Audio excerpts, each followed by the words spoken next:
Sigma recently released their new 14mm ultra-wide-angle lens with a maximum aperture of f1.4. It's available in both an L mount and the Sony E mount, and even though it's heavily leaning towards the astrophotographers shooting those amazing starscapes that you see, it's also going to be an awesome lens for capturing sweeping landscapes, interior photography and videography, and also just when you need a super high quality lens in really low light situations.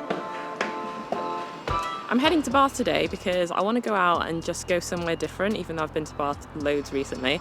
But I just want to go and get some footage and some photos with the new lens. I'm currently filming on the lens at the moment as well, and I don't have it on a tripod, I've got it on a monopod just because of the stabilisation and it not being able to balance on my gimbal because the lens is quite heavy.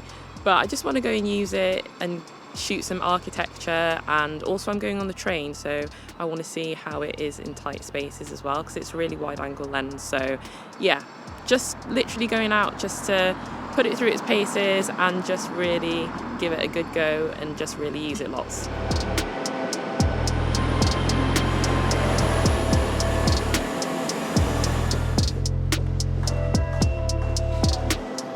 So before I go and have my little wander, I just wanted to mention that Motion Array currently has a creative challenge going. So the contest has been running now for about 3 weeks, so this is the 4th week actually. And you can win some awesome prizes from some great brands like June, Nanlai and loads of others. And you can also win a 1 year's annual subscription to Motion Array as well. So it's well worth checking out. All the information's on Motion Array's website, and you can also go to Instagram and find out information there. So I've dropped some links in the description so you can find out more. And yeah, it's just well worth checking out. Having a lens with such a wide aperture means that I can keep my ISO quite low when I'm shooting in low light situations. So this tunnel behind me, I'll be able to keep my aperture at f1.4 and then also have my shutter speed maybe at like 1/50th to 1/80th maybe, and then also have my ISO to the minimum. So yeah, it shouldn't be noisy at all and it should actually come out quite nicely. That's all right.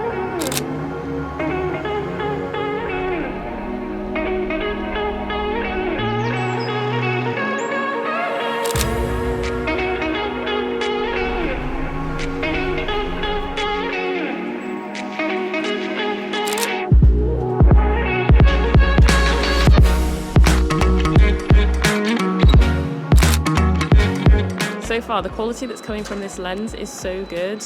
The footage is looking really good, the photos are looking really sharp. I'm absolutely loving it at the moment.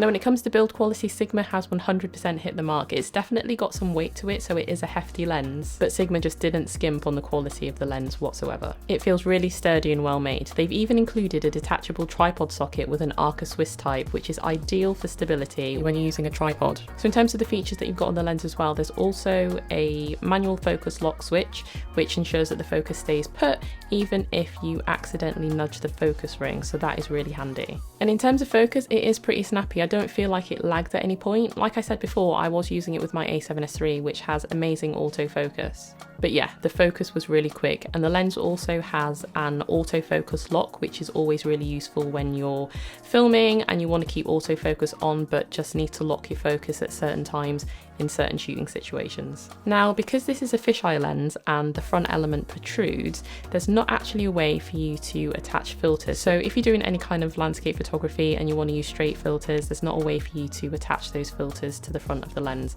Likewise, if you are doing any kind of videography or filmmaking and you want to use ND filters or diffusion filters, you can't attach those filters to the front of the lens. However, there is a rear filter holder on the lens mount where you can attach a rear sheet type filter and you can lock it in place to stop it from falling out.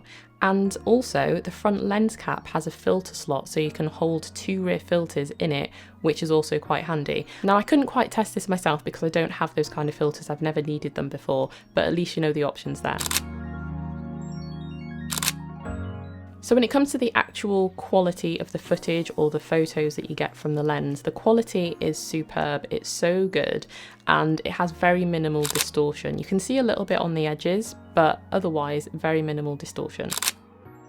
So if you want to learn more about it, I've dropped a link in the description where you can check it out. Hit the like button for me on the way out because it helps out the channel, and a massive thanks to Sigma for sending the lens out to me to try. I'm just gutted that I have to send it back because it's one I would absolutely keep. But thanks for watching guys, and I'll catch you on the next video.